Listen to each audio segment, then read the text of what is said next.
and you get to that position in your life, there's nobody else that can take responsibility but you. And yeah, I regret not doing that in the way that I should have.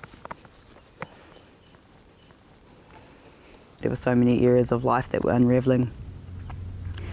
You get to that point, well, I got to that point where, you know, I had decided that I wanted to take my life that evening, and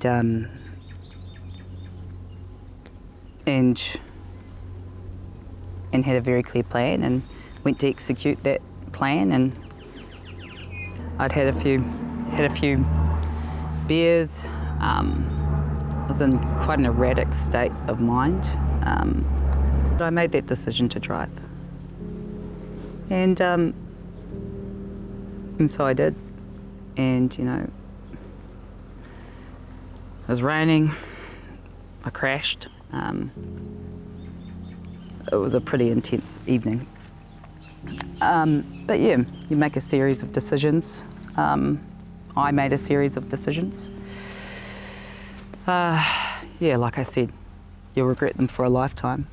Can you explain those decisions? I mean, there'll be people out there who don't necessarily know the full context to the story, who don't know you, who sit there and think, well, she drank and then drove, that's bad, she crashed, then she, well, allegedly left the scene, and you're contesting a charge of refusing to accompany police, sure. So that people might have a black and white view on that. How do you...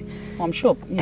How do you explain it to them? What do you say to them? And people are entitled to their own views, you know. It was an interesting one just reading that, the commentary around fleeing the scene. You can't flee the scene when it's a ministerial car. I was a minister and recognise it's just impossible. You're not fleeing a scene. And just being on the phone the entire time. I was sitting on the curb and I was on my phone. I looked up and could see the police officers approaching. I talked to them, hung up the phone and just engaged in that conversation. Did you crash? Yes, I did. And then whatever else happened from there. What did you do in the immediate aftermath of the crash and the arrest? Afterwards, I stayed with family, spent time with family, and you know, in those environments that just allowed me to to take a pause, be quiet, and reflect. There was an incredible amount of shame and guilt. I think those are the overarching, probably, emotions that, you know, really had to work through and work with, and it wasn't a quick journey. But yeah, look, I made the intentional decision to just take the time to reflect on what had led to those circumstances, take the time to work out how to come back to yourself. And lately you spend a lot of time with your daughter now, which you haven't had the luxury of being able to do in the past. Yeah, well, she was 2 weeks old when I went into Parliament, and like I said, I threw everything that I had into the role, and that was right from the get-go to the very end. And there's those people in your life that, or aspects of your life that you forego. I think that my daughter was certainly one of those, amongst others. So I guess, re-establishing or establishing a relationship with her has been really important for me to be able to do, and I think it's also been important for her. It's a slower pace, and getting to be comfortable with that slower pace, you know, because it wasn't just that political period. It's for a long time that I've lived at a high pace. Some of the simple things have been neglected. So she's really helped me to slow down. One of the things she always says to me and us is, what's the rush? And sometimes you have to ask yourself, what is the rush? you're just used to running at a particular pace. So yeah, she teaches me a lot, particularly in this period of time where I think it is a time to be introspective. You know, the off saying is that when you get a glass and it shatters into 1,000 shards, and you're trying to pick them all up, and it's been a process of having to pull those shards back together, whilst also knowing that what was isn't what will be. Like, no, I don't want that same me. I don't want to operate in that same way. I love our country, I love our people. I want to continue to be of service in whatever ways that looks like. But I also want to take care of some pretty fundamental basics.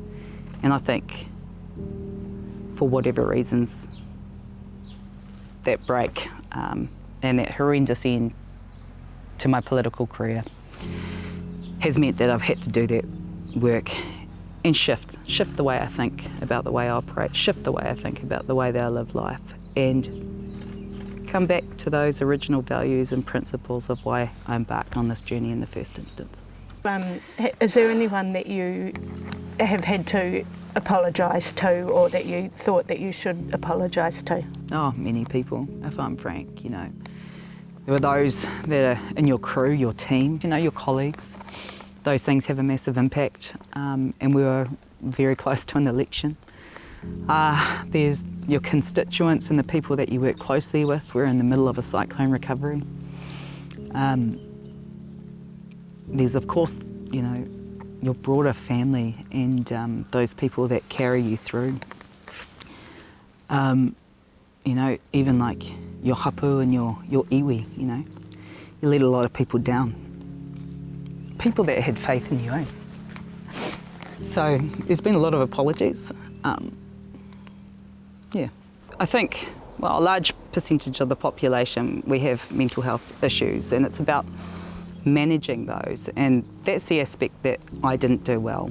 And as a consequence, that led to, in part, it led to a whole range of decisions and decision making that I made that was poor, and things I deeply regret, if I'm really frank. And that's been, I think that's been a big part over the past however many months it has been. But just coming to terms with, what happens when you don't take care of yourself, and the impacts those decisions had on a whole range of people and issues. And you feel a lot of guilt for that, you feel a lot of shame, and it's a process that you have to work through. And realising that when you get to that position in your life, there's nobody else that can take responsibility but you. I regret not doing that. I guess acknowledging the timing as to why I'm having this discussion is because of the recent events, and I think it's probably appropriate just to be able to discuss some of these aspects.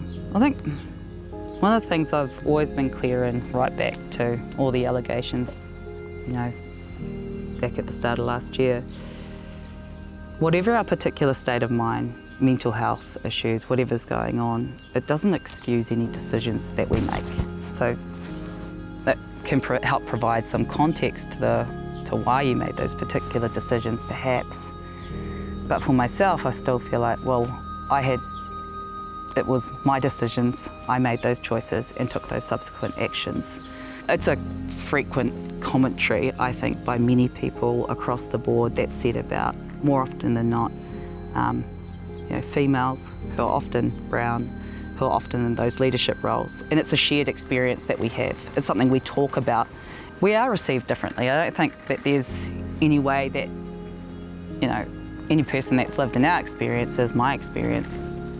Yeah, we're received differently than, if you're of a different demographic. I think that's how the world operates.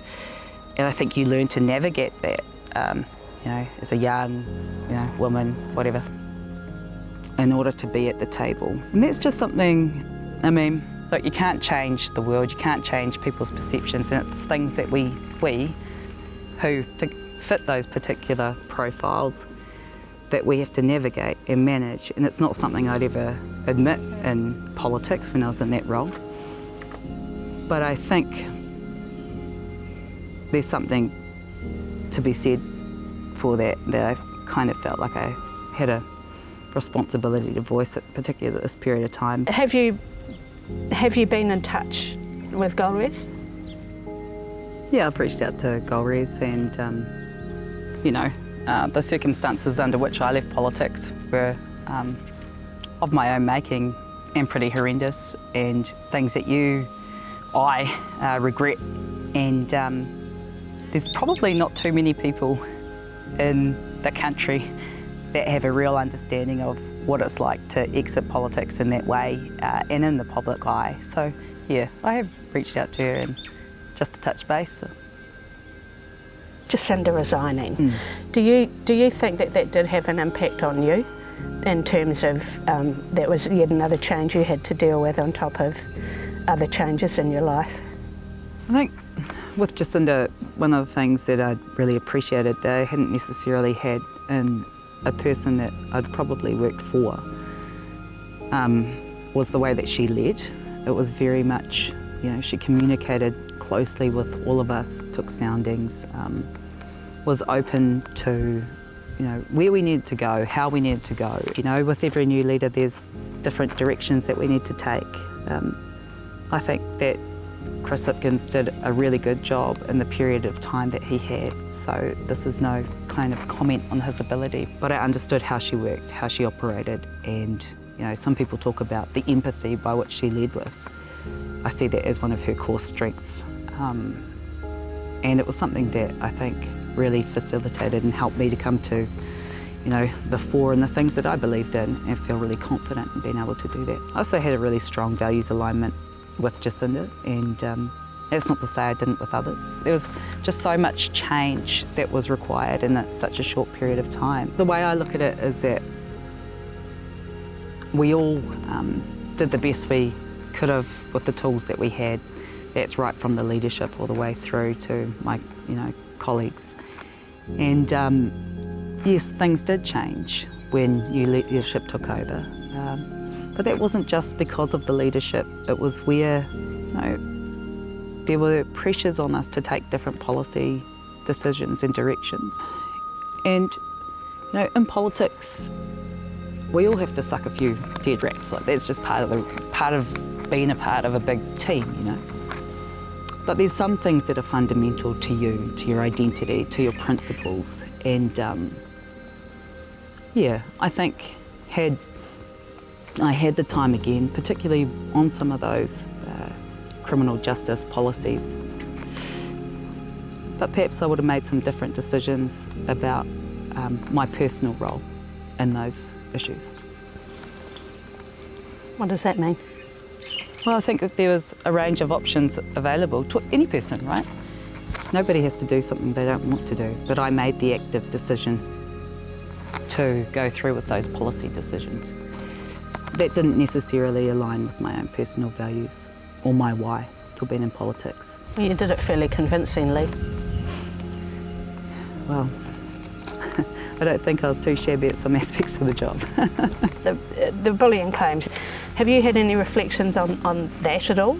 Many reflections on that period, or on those claims specifically. Yeah, it's an interesting one, right? I guess when you've got such a small window of time when you're in the helm and you forfeit, basically, or I did, my entire life to undertake that role. My entire drive was to get outcomes. And I did drive hard, I did drive fast. There was a whole range of public servants that loved the way that I drove hard, fast, and to get outcomes.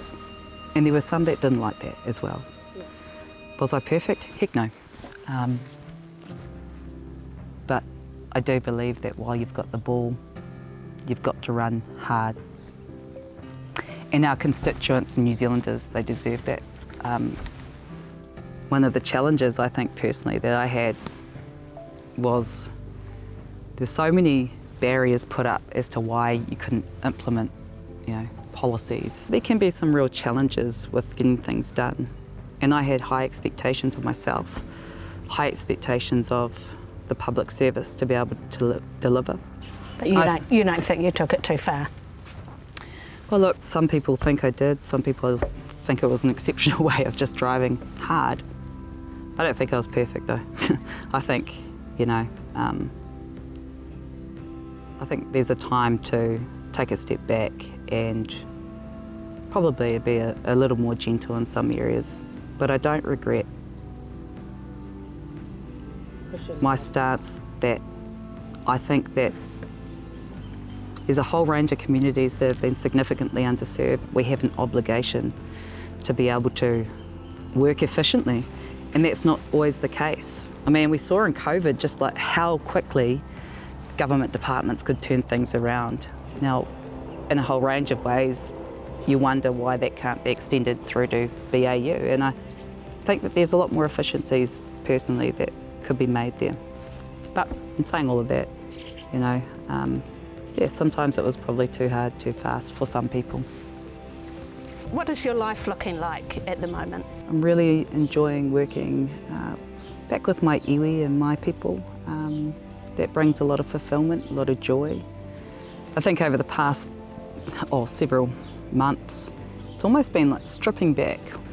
I think I spend a lot of time doing things I haven't had the opportunity to do, not just in the last 7 years, but prior to then, had quite a full career as well. And I think just having had a long period of time to reflect makes you think about the kind of life I want to live, and it's a lot more time with my family, but it's also doing a lot more things that align with my real values, and those are the types of things I'm doing at the moment.